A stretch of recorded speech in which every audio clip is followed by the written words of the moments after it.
Hello दोस्तों, welcome to my YouTube channel Ankesh Kumar lectures.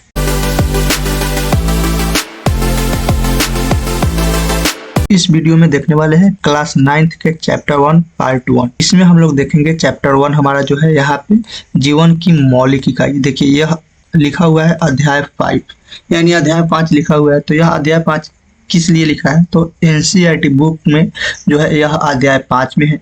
अगर आप भारतीय भवन बुक या अन्य बुक में अगर देखते हैं तो अध्याय 1 में यह चैप्टर है। तो जीवन की मौलिक इकाई जो है हमारे चैप्टर का नाम है। इसके पिछले वीडियो में आप लोग देखे होइएगा बायोलॉजी का इंट्रोडक्शन। उसमें बायोलॉजी क्या होता है, बायोलॉजी जो है उत्पत्ति बायोलॉजी शब्द का कहाँ से हुआ और कौन कौन किए, कौन वैज्ञानिक किए, इसके बारे में पिछले वीडियो में हम लोग देख चुके हैं।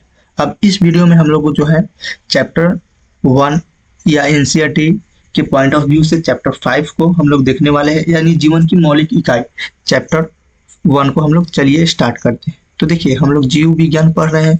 यहाँ पे आपको पिछले वीडियो में बता दिए हैं कि जीव विज्ञान आखिर है तो क्या है। इस वीडियो में हम लोग देखेंगे चैप्टर 1 में कोशिका यानी कोशिका या कोशिका का परिचय। तो सबसे पहले चैप्टर 1 में क्लास 9th के बायोलॉजी में हम लोग को देखना है कि कोशिका का परिचय में हम लोग को देखना है कोशिका आखिर जो है क्या होता है। तो देखिए यहाँ कोशिका लिखा हुआ है, शरीर की संरचनात्मक एवं क्रियात्मक इकाई को कोशिका कहते हैं। जो हमारा शरीर होता है मान लेते हैं, उसमें जो संरचनात्मक एवं क्रियात्मक इकाई होता है उसी को हम लोग क्या कहते हैं, कोशिका कहते हैं। यहाँ लिखा हुआ है यह सभी सजीवों के मूलभूत इकाई है। सभी सजीव कोशिका से बने होते हैं। देखिए अब जो भी कोशिका जो होते हैं, जो सजीव होते हैं, वह क्या से किस चीज से बना होता है, कोशिका से बना होता है। जैसे यहाँ पे लिखा हुआ है कि एक भवन को बनाने के लिए ईंट यानी ब्रिक संरचनात्मक इकाई का काम करता है, उसी प्रकार शरीर किसी भी सजीव के निर्माण के लिए एक कोशिका जोड़कर बनाता है। जैसे देखिए सबसे पहले कोशिका आपस में जुड़कर उत्तक बनाते हैं, उत्तक जुड़कर अंग बनाते हैं, अंग से अंग तंत्र का निर्माण होता है और अंग तंत्र से क्या होता है, बॉडी यानी शरीर फुल बॉडी का निर्माण होता है। यहाँ आप लोग ये समझ लिए कि आखिर जो है हमारा बॉडी कितने प्रकार से बनते हैं। देखिए सबसे पहले कोशिका आपस में मिलते हैं तो उत्तक बनते हैं, उत्तक जब आपस में मिलते हैं तो अंग तंत्र बनते हैं, अंग यानी अंग बनते हैं और अंग जब बन जाते हैं तो शरीर तंत्र यानी जो हमारा बॉडी सिस्टम बनता है। उसके बाद हमारा बॉडी बनता है यानी शरीर बनता है। अब यहाँ पे लिखा हुआ है कि कोशिका एक संरचनात्मक इकाई है। क्या है कि कोशिका एक संरचनात्मक इकाई है। कोशिका हमारे शरीर को आदान प्रदान करता है, इसलिए यह शरीर का संरचनात्मक इकाई है। देखिए कोशिका जो होता है हमारे शरीर में क्या करता है, आकार को जो है बढ़ाता है, इसी कारण उसको हम लोग क्या कहते हैं, संरचनात्मक इकाई कहते हैं। दूसरा यहाँ पॉइंट है कि कोशिका एक क्रियात्मक इकाई है। शरीर के सभी कार्य कोशिकीय स्तर पर होते हैं, इसलिए शरीर का क्रियात्मक इकाई। देखिए आखिर जो है कोशिका क्रियात्मक इकाई कैसे है। देखिए जब शरीर हमारा जो है शरीर है उसमें कोई भी कार्य जो होता है कोशिकीय स्तर पर होता है, मतलब कोशिका के अनुसार होता है, इसलिए हम इसको क्या कहते हैं, कोशिका एक क्रियात्मक इकाई। चलिए अब हम लोग देख लेते हैं कोशिका की खोज। आखिर जो है कोशिका की खोज किसने किया और कब किया। तो देखिए कोशिका सबसे पहले पता लगाया किसने, रॉबर्ट हुक ने 1665 ईस्वी में। 1665 ईस्वी में किसने जो है कोशिका का खोज किया, तो रॉबर्ट हुक ने। अब देखिए आगे लिखा हुआ है रॉबर्ट ब्राउन ने 1831 ईस्वी में कोशिका के केंद्रक का पता लगाया। देखिए जब रॉबर्ट हुक ने 1665 ईस्वी में कोशिका की खोज कर दिए थे, उसके बाद रॉबर्ट ब्राउन ने 1831 ईस्वी में कोशिका के केंद्रक का पता लगाया, यानी कोशिका का जो है केंद्रक कहाँ है उसके बारे में पता लगाया। चलिए आगे हम लोग देख लेते हैं। तो आगे हम लोग को देखना है यहाँ कि कोशिका सिद्धांत क्या है। आखिर जो है कोशिका का सिद्धांत क्या है। देखिए यहाँ लिखा हुआ है सभी पौधे तथा जंतु कोशिकाओं से बने हैं। सही बात है कि कोई भी पौधा या जंतु जो है कोशिका से ही बना है और वे जीवन की मूलभूत इकाई है। सभी कोशिकाएं पूर्ववर्ती कोशिकाओं से बनती है। इस सिद्धांत को सर्वप्रथम 2 जीव वैज्ञानिक एम स्लीडन जो है 1833 ईस्वी तथा टी स्वान ने 1839 ईस्वी में बताया था। आगे दिया गया है कोशिकीय आधार पर जीव का प्रकार। देखिए कोशिकीय आधार पर जीव का प्रकार। देखिए कोशिका के आधार पर हम लोग जीव 2 प्रकार में बांटते हैं, यानी जो है हमारा एक कोशिकीय जीव और बहुकोशिकीय जीव। तो सबसे पहले हम लोग को यह जान लेना है कि एक कोशिकीय जीव आखिर जो है क्या होता है।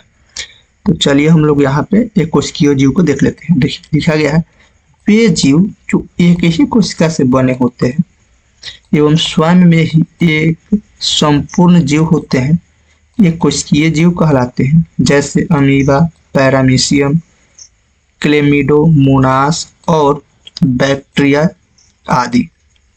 देखिए, जो एक कोशिकीय जीव होते हैं क्या होते हैं, वैसे जीव होते हैं जो एक ही कोशिका से बना होता है। किससे? एक ही कोशिका से बना होता है एवं स्वयं में ही एक संपूर्ण जीव होता है। जब जो एक कोशिका से बना होगा वह एक ही कोशिका से जो बना है वह तो स्वयं ही एक जीव है ना। तो यही वही लिखा हुआ है कि वही एक जो है स्वयं एक क्या है, संपूर्ण जीव है। एक कोशिकीय जीव क्या कहलाते हैं जो एक कोशिका से बने होते हैं, हम लोग एक कोशिकीय जीव कहते हैं। आप जैसे देखिए अमीबा, पैरामीशियम, क्लेमाइडोमोनास और बैक्टीरिया जो होते हैं यानी जीवाणु जो होते हैं, वे सब क्या होते हैं, कोशिकीय जीव होते हैं। अमीबा को आप लोग देखे होइएगा चित्र के अनुसार से, इसी तरह जो होता है हमारे अमीबा होते हैं। अमीबा का चित्र जो है आप किसी भी तरह बना सकते हैं, बिकॉज जो होता है ना वो किसी भी आकार में वो अपने आप को परिवर्तित कर लेते हैं। इस तरह भी अमीबा को चित्र को हम लोग बना सकते हैं। चलिए आगे देखते हैं बहुकोशिकीय जीव। आखिर जो है बहुकोशिकीय जीव क्या होता है, यहाँ लिखा गया है, वे जीव जिनमें अनेक कोशिकाएं समाहित होकर विभिन्न कार्य को संपन्न करने हेतु विभिन्न अंगों का निर्माण करते हैं, बहुकोशिकीय जीव कहलाते हैं। अब बहुकोशिकीय जीव आखिर जो है क्या होता है, तो वैसा जीव जिसमें बहुत सारे कोशिकाएं मिलकर एक संपूर्ण जीव का निर्माण करते हैं, उसको हम लोग क्या कहते हैं, बहुकोशिकीय जीव कहते हैं। जैसे फंजाई, पादप, मनुष्य एवं अन्य जंतु। अब देखिए बहुकोशिकीय जीव आखिर ये कैसे हैं। अब एक कोशिकीय जीव के लिए खाने के लिए भी जो होता है अपने शरीर को एक ही माध्यम से खाना है। अब हम लोग बहुकोशिकीय जैसे मनुष्य को ले लेते हैं, उसके लिए खाने के लिए अलग से मुंह बनाया गया है, यानी माउथ। उठाने के लिए किसी चीज को हाथ बनाया गया है, चलने के लिए पैर बनाया गया है, अन्य काम के लिए अन्य अंग जो बनाए हैं। लेकिन जो एक कोशिकीय जीव है उसके लिए एक ही कोशिका का निर्माण है, वह एक ही तरफ से खाते हैं, एक ही तरफ से बात को समझते हैं, सुनते हैं कि नहीं। तो ये है बहुकोशिकीय जीव। अब देखिए यहाँ पे कुछ पॉइंट लिखा हुआ है, प्रत्येक बहुकोशिकीय जीव एक कोशिकीय जीव से ही विकसित होता है। ये बात भी सही है कि जो बहुत सारे कोशिकीय जीव होते हैं वह एक ही कोशिका से ही विकसित हुआ होता है। दूसरा नंबर यहाँ पे पॉइंट है कि कोशिकाएं विभाजित होकर अपनी जैसी कोशिकाएं बनाती हैं। तीसरा नंबर पॉइंट है, इस प्रकार सभी कोशिकाएं अपनी पूर्ववर्ती कोशिकाओं से उत्पन्न होती है। ये भी बात सही है कि जो कोशिकाएं होती है अपनी पूर्ववर्ती कोशिकाएं से उत्पन्न होती है। आगे है यहाँ, बहुकोशिकीय जीव में श्रम विभाजन होता है, अर्थात शरीर के विभिन्न अंग में कार्य करने के लिए विभिन्न एक विशिष्ट कोशिकाएं होती है। आगे लिखा गया है, कोशिकाओं की आकृति तथा आकार उनके विशिष्ट कार्यों के अनुरूप होते हैं। जैसे यहाँ पॉइंट दिया गया है, एक नंबर पॉइंट है कि कुछ कोशिकाएं अपनी आकार बदलती रहती हैं। जैसे अमीबा को देखिए, आपको शुरू में ही पता है कि वह अपने आकार को किसी भी तरह से जो है बना लेता है। दूसरा नंबर पॉइंट है, कुछ जीवों में कोशिका का आकार स्थिर होता है, स्थिर होता है। जैसे तंत्रिका कोशिका में देखिए वह एकदम स्थिर रहता है, ये नहीं है कि वह किसी भी प्रकार से बना ले। आगे यहाँ कुछ लिखा गया है कि मानव शरीर में पाए जाने वाले कुछ कोशिकाओं का नाम, जैसे यहाँ देखिए तंत्रिका कोशिका यानी नर्वस सेल, रुधिर कोशिका यानी ब्लड सेल, वसा कोशिका यानी फैट सेल। तो जो है यह हमारा क्या हो गए, मानव शरीर में पाए जाने वाले कुछ कोशिकाओं के नाम। अब यहाँ पे देखिए आगे है चौथा, अस्थि कोशिका यानी बोन सेल, चिकनी पेशी कोशिका जिसको हम लोग मसल सेल कहते हैं।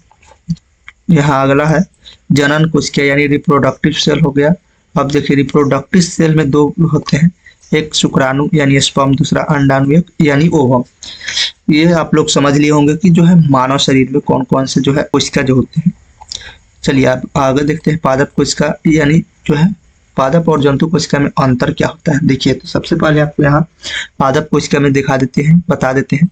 इनमें कोशिका भित्ति होती है। देखिए जो पादप कोश होते हैं, पादप कोशिका, उसमें कोशिका भित्ति होती है और जंतु कोशिका में कोशिका भित्ति नहीं होती है। दूसरा नंबर पॉइंट है कि पादप में हरित लवक उपस्थित होते हैं और जंतु में हरित लवक उपस्थित नहीं होते, यानी अनुपस्थित होते हैं। तीसरा नंबर पॉइंट है पादप में प्रकाश संश्लेषण होता है और यहाँ तीसरा नंबर पॉइंट है जंतु में कि पादप मानव में यानी मनुष्य में या जंतु में प्रकाश संश्लेषण नहीं होता है। चौथा नंबर पॉइंट है कि ये प्रायः बड़े आकार की होती है, जो पौधे होते हैं बड़े आकार की होती है। चौथा नंबर इसमें पॉइंट है मनुष्य यानी जंतु में कि ये प्रायः छोटे आकार की होती है। अब देखिए यहाँ कोशिका के भाग जो है हमारा टॉपिक है, क्या है? कोशिका के भाग।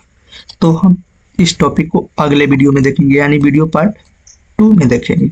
वीडियो पार्ट 2 में हम लोग देखेंगे कि कोशिका के भाग कौन कौन से। आप लोग को नोट्स चाहिए क्लास 8 से लेकर क्लास 12 तक, तो हमारे पास अवेलेबल है, आप लोग ले सकते हैं। आप लोग को जो है मेरे डिस्क्रिप्शन बॉक्स में मिल जाएगा व्हाट्सएप नंबर, वहाँ से आप कांटेक्ट कर सकते हैं और मैसेज करेंगे केवल, वहाँ पे कॉल नहीं कर पाएंगे। केवल मैसेज से आपको बताइएगा, आप लोग को जो है नोट्स अवेलेबल करा दिया जाएगा, मिल जाएगा। आज के लिए इतना ही। जय हिंद, धन्यवाद दोस्तों।